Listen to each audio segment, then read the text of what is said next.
नमस्कार, star media 24 news में आपका स्वागत है और मैं हूं आपके साथ नेहा द्विवेदी। जलवायु संकट को खत्म करने के लिए कार्बन डाइऑक्साइड उत्सर्जन में कमी करने का अब तक वैज्ञानिकों का अहम टारगेट था और दुनिया की सरकारें कार्बन डाइऑक्साइड के उत्सर्जन में कमी लाने के लिए थोड़ी बहुत कोशिशें कर रही थीं।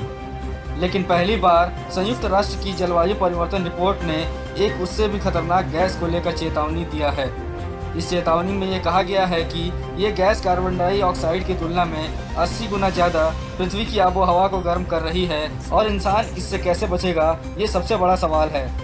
वैज्ञानिकों ने मीथेन गैस को लेकर बेहद गंभीर चेतावनी जारी करते हुए कहा है कि अदृश्य और गंधहीन मीथेन गैस पूरी दुनिया की सेहत को काफ़ी नुकसान पहुंचा रही है।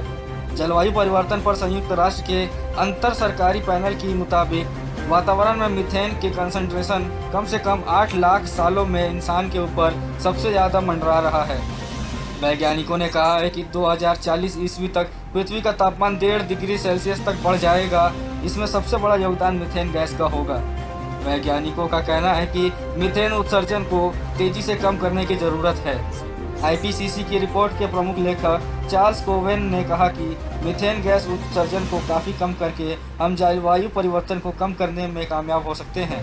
चार्ल्स कोवेन ने CNN को दिए गए एक इंटरव्यू में कहा कि अगर इंसानों ने आज कार्बन डाइऑक्साइड का उत्सर्जन कम कर दिया तो भी अगले कई सालों तक एटमॉस्फेयर में टेम्परेचर में कमी नहीं आएगी, क्योंकि वायुमंडल में कार्बन डाइऑक्साइड गैस लंबे वक्त तक मौजूद रहती है।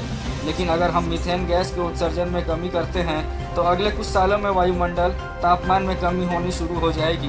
उन्होंने कहा कि अगले 10 साल में दुनिया के तापमान का रास्ता बदलने के लिए मीथेन गैस के उत्सर्जन को कम करने की एकमात्र विकल्प है।